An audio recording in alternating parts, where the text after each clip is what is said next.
hasilnya jadi H2 kayak gini ya. Oke, terus habis itu lanjut. Nih juga sama kan? Nih jadinya juga H2, jadinya dihidrogen kayak gini. Terus ini kalau misalnya protein ini jangan lupa diingat ini yang paling berperan sebagai protein buffer ini ada histidin sama sistein. Oke, terus habis itu ini hasilnya udah apa lah ya? Kayaknya luar tapi nggak tahu juga. Jadi pernapasan ini yang perlu diingat ya cuman ini aja paling. Kayaknya juga nggak luar. Cepat tapi nggak sempurna. Kalau misalnya yang ginjal nggak sempurna tapi lambat. Kayak kayak gitu aja. Nih terus habis itu ginjal. Ini dia mengatur konsentrasi H3O biar dalam darah biar tetap konstan. Terus habis itu dia ini mengatur keseimbangan asam basa dengan sekresi dan reabsorpsi ion hidrogen dan ion bikarbonat. Terus ini sempurna tapi lambat. Oke, terus ini harus hafal banget. Kalau misalnya nggak hafal, bingung pasti ngerjain soalnya. Soalnya sebenarnya soalnya tuh gampang. Cuman emang panjang gitu loh. Yang nanti kalian kalian lihatnya ya cuman HCO3-, PaCO2-nya sama pH-nya aja. Kalau misalnya hafal kan jadi cepet ngerjainnya. Ini nisbah ini mungkin bisa keluar. Ini misal normalnya, sih, nih normalnya kan 7,4 ini, 20 banding 1. Misal ada soal hitung-hitungan, misalnya keluar ya, ini soal hitung-hitungan. Terus dia dikasih tahu ternyata pH-nya 7,4. Lah ini kalian langsung tembak aja. Ini berarti jawabannya, nisbahnya. Udah nggak usah dihitung-hitung lagi. Terus misal ada 7, berapa ya, misalnya alkalosis itu biasanya 7,6, 7,5 itu ya berarti di atas 20. Terus kalau misalnya asidosis ini misal 7,1 ini 10 banding 1, 7, 8 banding 1. Tapi semakin ke bawah ya semakin dikit perbandingannya gitu, oke.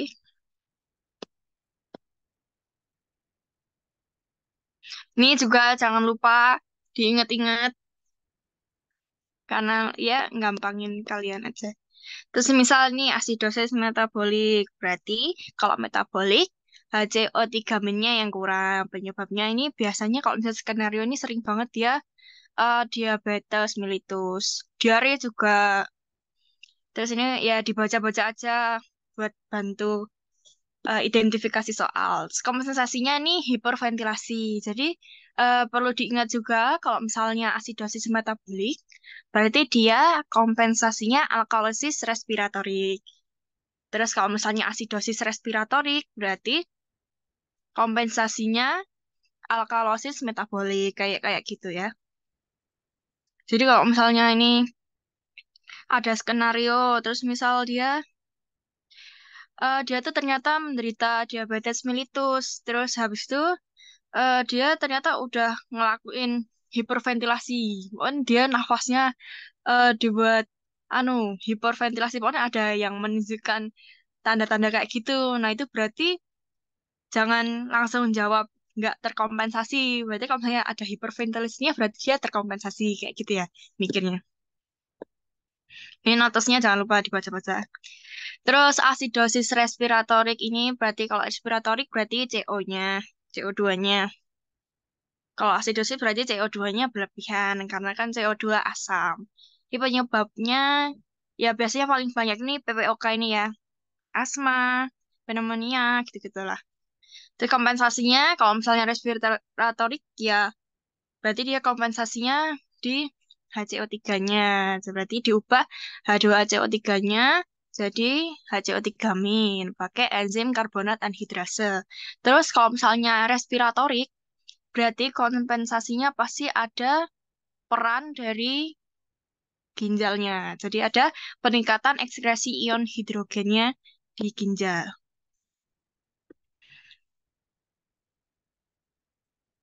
Oke, terus habis itu alkalosis metabolik. Kalau alkalosis metabolik berarti HCO3-nya berlebihan karena dia komponen basanya kan. Terus ini penyebabnya muntah terus-menerus, obstruksi usus, terus ini kalau misalnya kebanyakan obat alkali. Nah, ini kalau misalnya muntah terus-menerus, oke, dia alkalosis metabolik. Tapi kalau misalnya muntah terus-menerusnya ini berlangsung dengan waktu yang sangat lama, dia nanti jatuhnya bukan alkalosis metabolik lagi, tapi asidosis metabolik. Jadi dia masuknya nanti ke ketoasidosis gitu.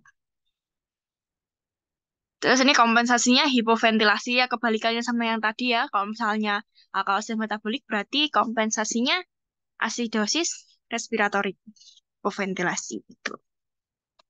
Terus ini juga ada urinnya, meningkatkan urin yang bersifat alkali biar keluar alkalosisnya. Terus ada alkalosis respiratorik, ini berarti dia CO2-nya kurang karena dia terlalu hiperventilasi. Ini dia kompensasinya sama sih. Nih, ginjalnya kompensasi dengan menahan hapes dan menseriskan HCO3- lebih banyak biar ada suasana asamnya. Biasanya ini hiperventilasi, penyebabnya keracunan salisilat, cedera kepala, stroke. Ini dibaca-baca aja lah. Biasanya keluarnya modelan soal-soal pendek gitu loh. Jadi kalau misalnya nggak tahu, kan maneman. Ini tidak penting. Kalau mau dilihat, dilihat aja. Enggak juga enggak.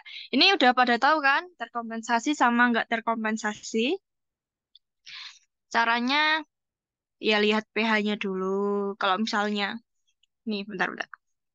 Nanti tak ajarin di nanti aja. Ini dibaca ya, oke? Terus ini anion gap-nya. Anion gap ini dia khusus buat asidosis metabolik. Ini nanti keluar ya ngitungnya.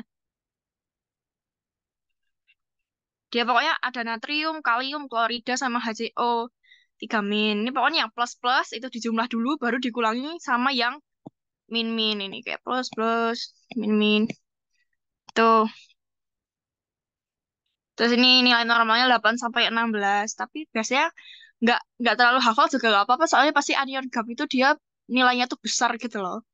Jadi biasanya lebih dari 20 gitu. Jadi gampang diapalinnya.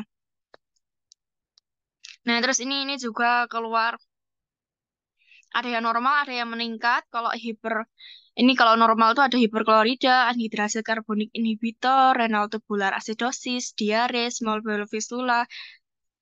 Nih yang diingat-ingat nih yang normal ini diare aja nih.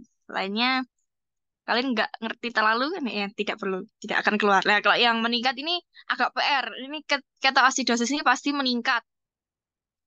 Ini nggak usah misal nggak usah dihafalin yang ininya, pasti ketoasidosis.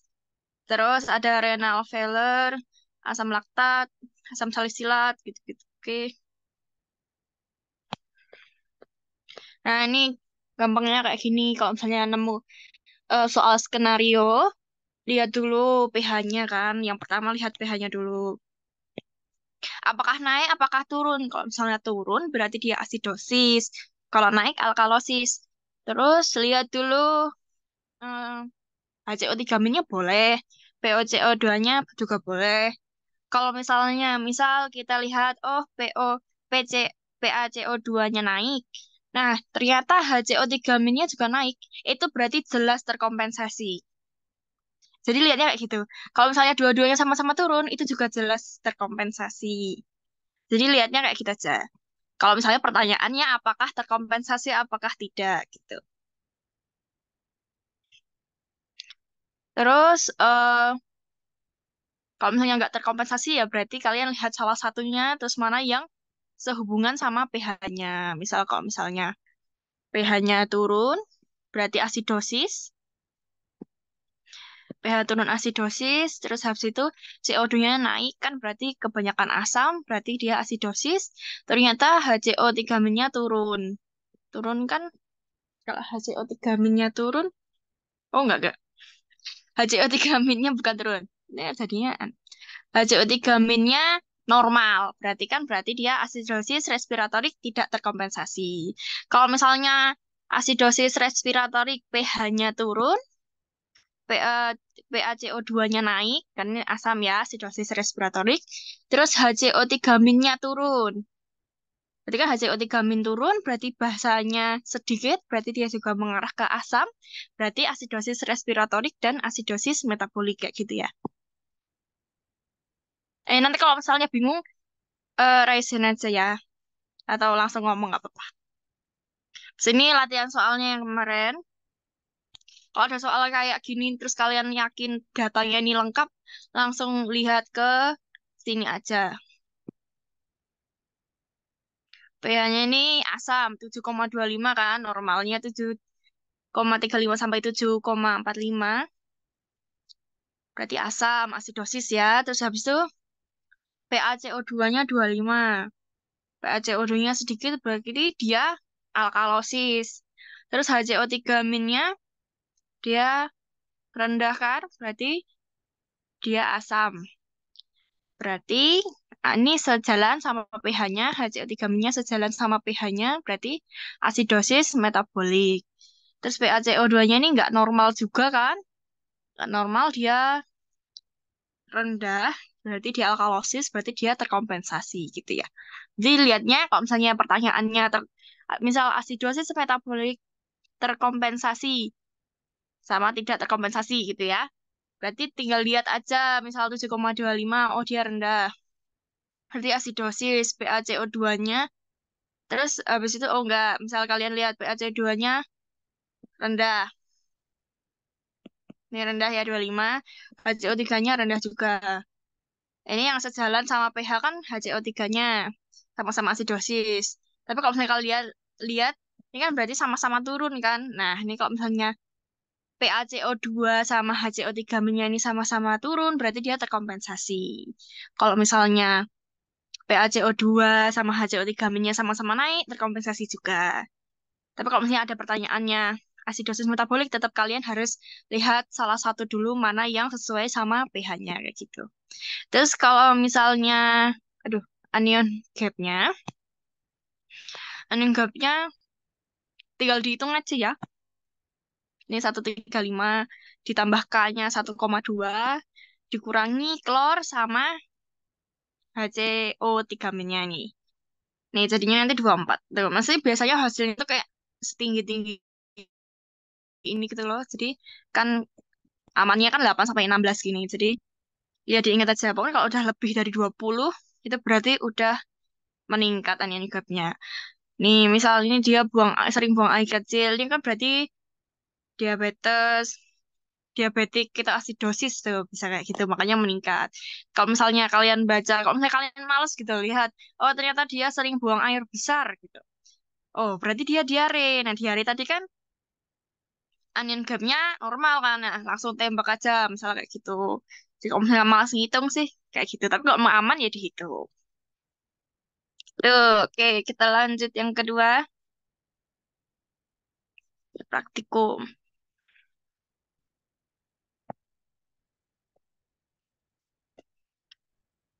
Ini dasar teorinya mungkin keluar. Ini dibaca aja lah. Teori asam ya dilarutkan dalam air menghasilkan larutan pH kurang dari 7. Terus kalau yang basah ini dia menyerap ion hidronium. Bila dilarutkan ke air, pH-nya lebih dari 7. Terus literasi ini penetapan suatu kadar larutan menggunakan larutan standar. Terus ini larutan asam basa elektrolit kuat. Ini akan bersifat netral sama pH-nya sama dengan 7. Terus kalau misalnya eh, elektrolitnya lemah, dia bakal terhidrolisis gitu ya. Ini tujuannya. Ini tipenya gampang lah ini kalau misalnya keluar. Yang penting kan asam lawan basa gitu. Jangan yang asam-asam, basa-basa itu salah ya. Jadi ingat aja yang asam sama basa. Entah itu kuat, entah itu lemah, entah semuanya bisa. Ini bahannya jangan lupa diingat-ingat. Mungkin keluar. Sama alatnya juga mungkin keluar. Ini yang kayak 250 dari gampang lah ini 25 gitu kan semuanya. Jangan ketukar-tukar ini pipet gondok ini 25 mili lainnya 250. Oke. Ini juga kayak keluar lagi si katup-katup ini. Kemarin kan udah nyoba praktikum kan, harusnya lebih kebayang lah, biar lebih gampang apa. Kayaknya kalau stepnya nggak terlalu keluar ya, stepnya nggak terlalu keluar, tapi ini misal kalau misalnya kenapa sih dilakukan percobaan 3 kali gitu. Ya karena biar lebih akurat. Kalau misalnya cuma sekali kan nggak yang terlalu mengimplementasikan hasilnya gitu loh. Terus ada juga kayaknya yang tanya kemarin, kenapa kalau misalnya kita tuh udah diketahui di botolnya itu NaOH-nya 0,1. Kenapa harus dicek lagi NaOH-nya ya? Karena NaOH ini dia sifatnya tuh nggak stabil. Kalau misalnya dia disimpan terlalu lama, dia itu bisa berubah konsentrasinya atau normalitasnya. Makanya kita perlu standarisasi lagi NaOH-nya ini biar kita tahu berapa normalitas yang kita pakai buat praktikum itu. Terus buktinya juga kalian bikinnya jadi beda-beda kan hasilnya, ya itu. Makanya kita perlu standarisasi ini, makanya baru terus kita pakai buat penetapan kadar si cukanya ini. Ini hasilnya ya. Ini titik-titik diingat aja lah. Nggak tahu aku keluar apa enggak. Oke. Eh, terus PPT perhitungan ini agak gak berguna jujur aja lah ya. Kalian juga pasti nggak ngerti kalau cuma lihat rumusnya kayak gini. Ini ya dibaca-baca aja nih yang ada teori-teorinya kayak gini ya.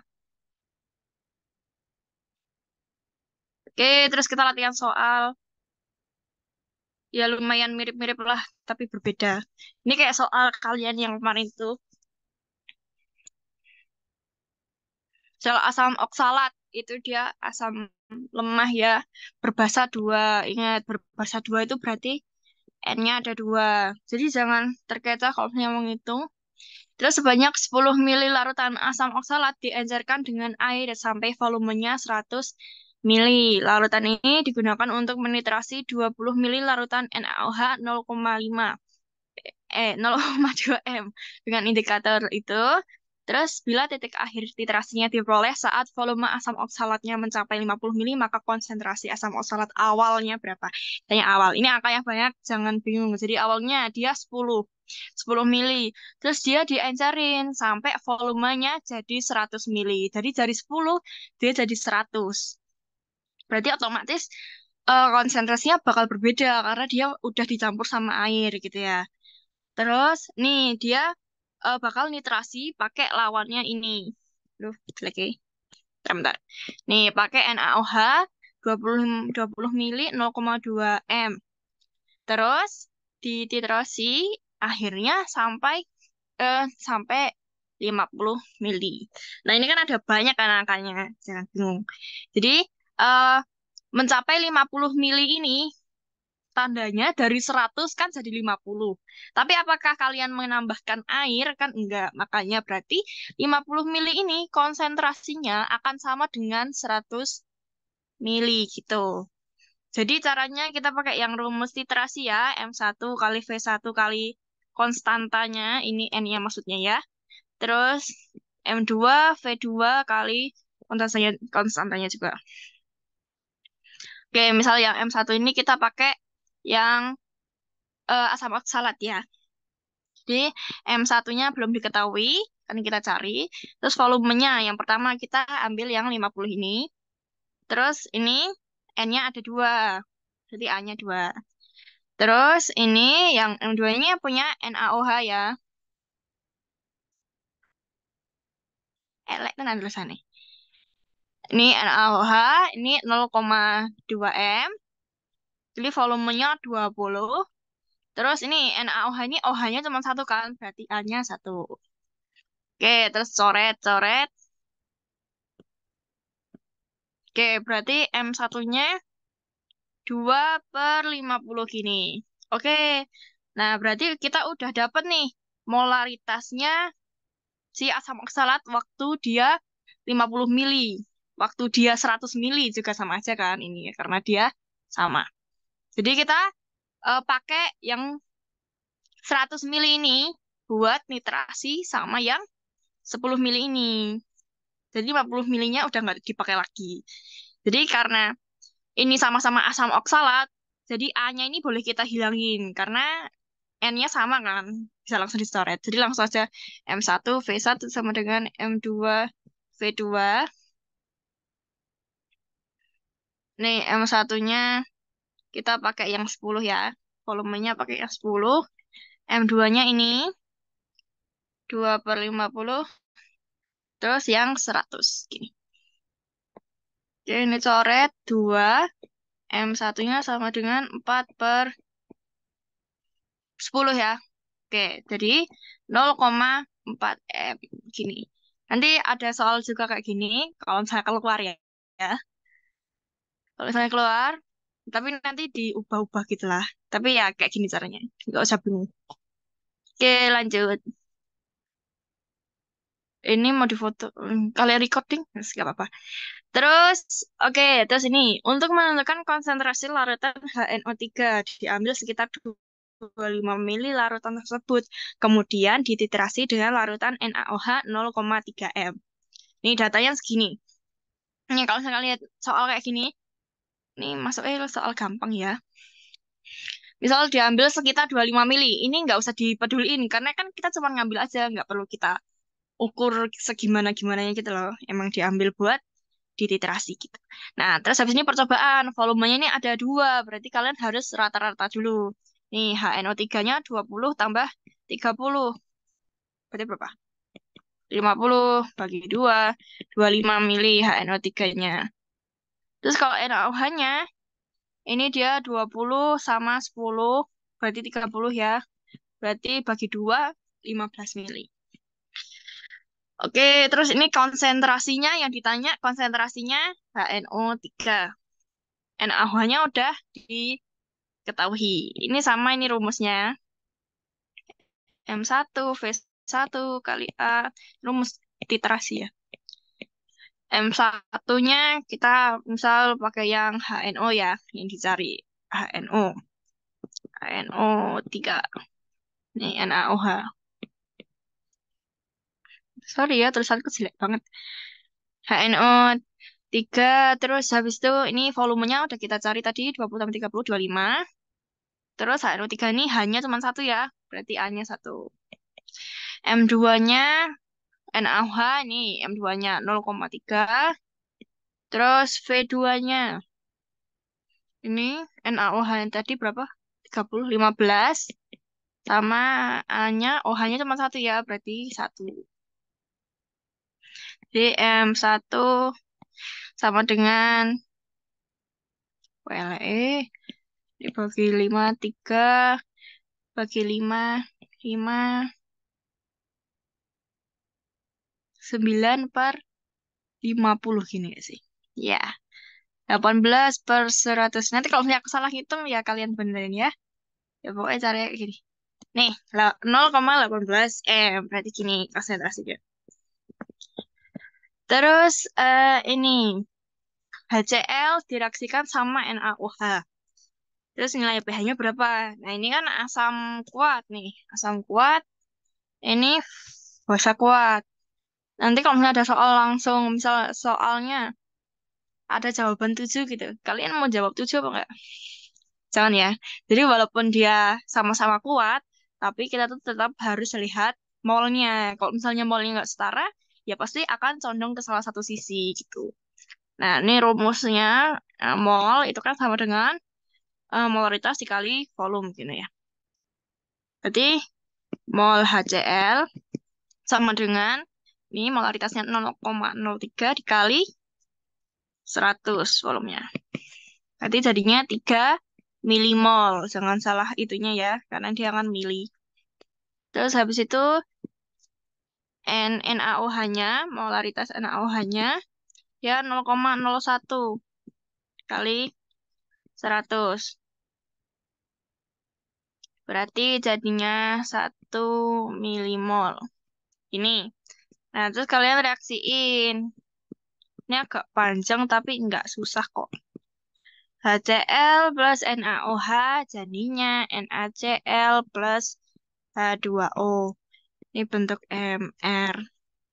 gitu ya. Nih, HCl-nya 3. NaOH-nya 1.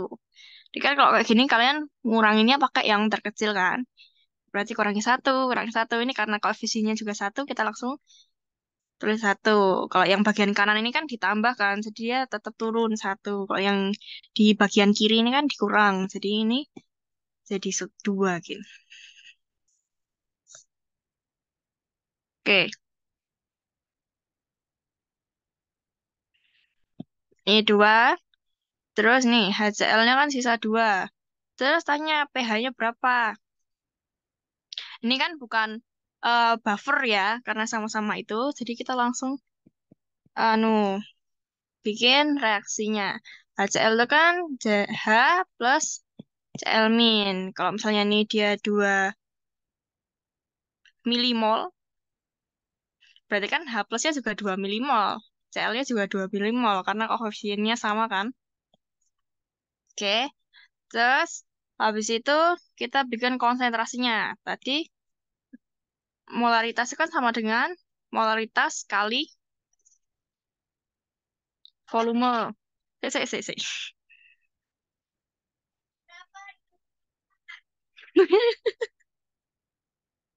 Terus, oke, terus habis itu, berarti kan kita cari molaritasnya. Ini dia berarti N per V gini kan. Nah, ini kita itu karena kita udah reaksi ini gini, otomatis volumenya yang kita pakai adalah volume total, bukan volume HCl-nya doang. Jadi, 2 per volume totalnya ada 100 tambah 100, 200. Jadinya 1/100 gini. Oke, molaritas gini, 1/100.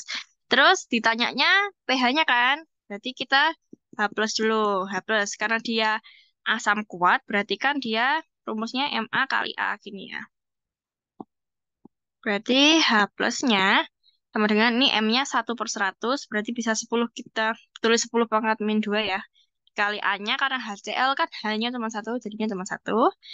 Otomatis berarti pH-nya 2. Gini. Oke.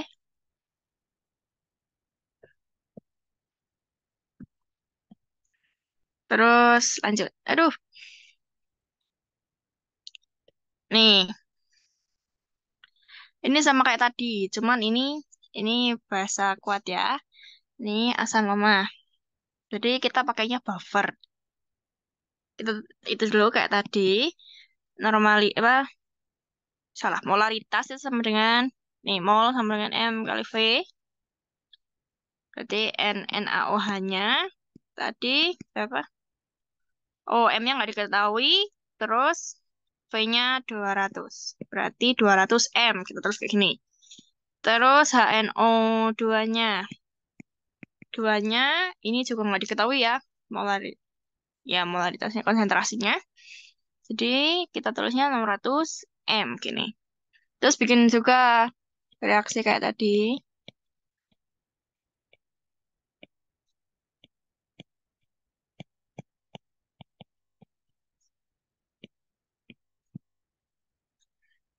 Ini tulis aja dimasukin.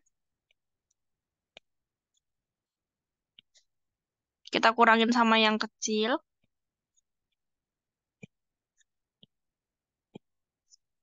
Nah, habis ini sisa 100 M. Nih, sisanya yang di asam lemahnya. Jadi, terus kita cari pH-nya. pH sama dengan Ka dikali asam lemahnya. Ini molaritas asam lemah. N ya. N asam lemah, N garamnya atau basa konjugasinya. Gini, ini garamnya, ini asam lemahnya. Jadi, terus nih Ka-nya 2 dikali 10 pangkat min 5 dikali asam lemahnya 400 M, garamnya 200 M. Coret ya, dapat 2, jadinya 4 dikali 10 pangkat min 5. Salah, ini bukan pH, sorry. Ini H plus nih. Oke, H plusnya ini, berarti pH-nya ya 5. 5 min log 4 gitu. Oh, ngerti kan maksudnya caranya H plus ke PH? Ya kayak gitulah. Kalau min 5 berarti dia jadi positif, 5-nya masuk, terus ini 4-nya jadi negatif, min log 4 gitu. Oke. Terus ini gampang sih nih. Anu, untuk anak SMA. Tapi karena kita nggak ingat jadi sisa. Oke, kita masuk ke HCl. Ini dia ada bentuk MR, massa, volume, pH, itu jangan bingung. Oke. Jadi, kalau misalnya ada soal yang ada massanya, ada MR-nya, ada volumenya, ini kita langsung masuk ke rumus yang ini aja. Jadi, si konsentrasi ini sama dengan massa per MR dikali 1000 per volume. Ini kalau misalnya volumenya dalam mili, oke? Kalau misalnya volumenya dalam liter, berarti kita nggak perlu pakai 1000. Nanti tinggal diganti jadi 1. Gini, oke? Ini kalau dalam liter. Tuh. Terus kita masukin aja. Jadi kita cari mau apa konsentrasi lah. Kenapa kita cari konsentrasi kan kita mau cari pH-nya. Berarti kan harus pakai konsentrasi. Oke? Ini kita masukin aja. Masanya 3,65. Terus MR-nya 3,36,5. Kali ini airnya ada 200, berarti 1000 per 200. Coret-coret, ini 5. Kipiro yo? 10 nggak sih? Ya. Jadi 5 per 10. 0,5. 5 kali 10 min 1. Berarti pH-nya H plus dulu. H plus sama dengan MA kali A. Nih, HCl kan hanya cuma 1. Berarti H plusnya sama aja kayak MA-nya ya. Karena kali 1. Min 1. Berarti pH-nya sama dengan 1 min log 5. Gitu. Oke. Terus ini kayak soal terakhir. Yeay. Ini ini soalnya mirip-mirip, tapi nggak sama.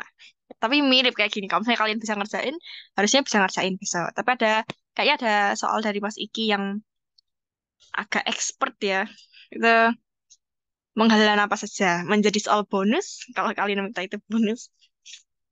Terus ini campuran yang terdiri dari 5 mili HCl 0,2 M dan 10 mili NaH4OH min mempunyai pH.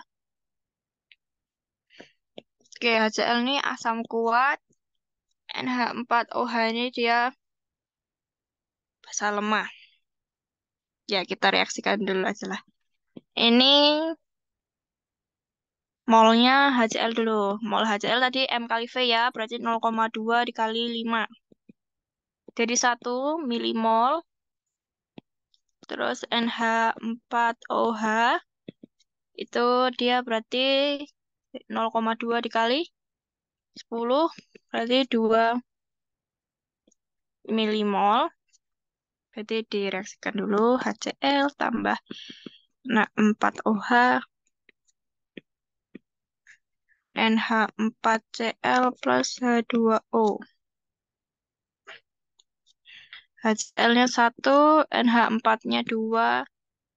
Ini berarti 1 ya. 1, 1, 1, 1. Karena koefisiennya sama semua habis. Ini yang basa lemahnya sisa ya. Berarti dia buffer. Ini 1, 1. Ini sisa. Oke, rumusnya berarti OH min sama dengan KB dikali mol basa lemah per mol garam. Oke, OH minnya sama dengan KB. Lah, KB-nya kalian nggak tahu kan? Tulis aja KB kayak gini. Dikali berapa nih? 1/1. Berarti OH minnya sama dengan KB. Jadi, min log OH min ini sama dengan min log KB. Gini kan? Lah, min log OH min ini kan sama kayak POH. Berarti min log KB ini sama kayak PKB. Berarti POH-nya sama dengan PKB. Terus kalau misalnya tanya pH-nya, ya udah berarti kan pH itu kan 14 dikurangi POH. Kebalikannya juga kayak gitu ya. POH sama dengan 14 kurangi pH. Berarti pH-nya sama dengan 14 dikurangi PKB. Kayak gini. Oke, yay, selesai. Kalian mau tanya dulu nggak? Mau tanya nggak?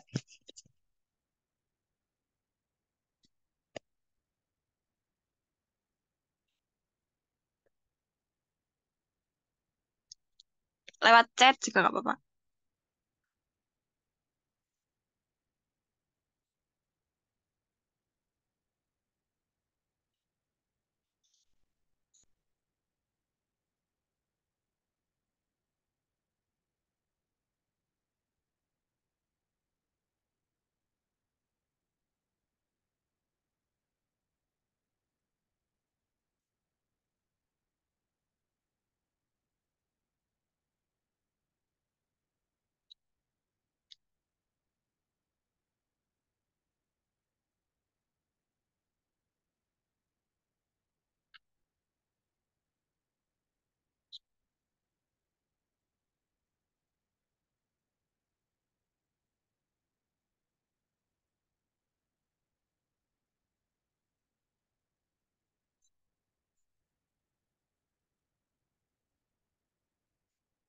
Nggak ada yang tanya? Oke. Yang aku omongin tadi jangan lupa diingat-ingat walaupun hampir semuanya ya. Tapi pokoknya yang aku jelasin itu lumayan lah untuk membantu kalian biar tidak bingung-bingung banget. Soalnya kayaknya bisa dikerjakan. Terus soal hitungannya juga mirip banget kayak yang tadi cuma tak ganti senyawanya aku ganti soalnya angka-angkanya tapi bentuknya kayak gitu. Kalau misalnya kalian bisa ngerjainnya, mesti kalian udah latihan besok berarti bisa ngerjainnya. Paling cuma diganti pH, POH-nya. Terus juga belum tahu kan yang dipilih keluar yang mana. Terus ada eh, dua soal hitungan yang belum ke spill juga. Kalau bisa ngerjain ini bagus, kalau enggak usah nggak apa-apa itu wajar. Tapi yang tadi kita spill itu dipelajari aja. Terus yang di teorinya jangan sampai lupa. Karena kalau misalnya lupa agak buang-buang nilai. Terus jangan lupa bisa latihan soal tahun lalu juga buat skenario-skenario yang nentuin ini terkompensasi apa enggak, itu nentuin asidosis alkalosisnya gimana, kayak gitu ya. Terus kalau yang praktikum itu ya sedikit sih. Maksudnya satu PPT itu dihafalkan saja. Maksudnya udah dihafalin bekas-bekas prioritas kemarin kan, jadi harusnya aman lah.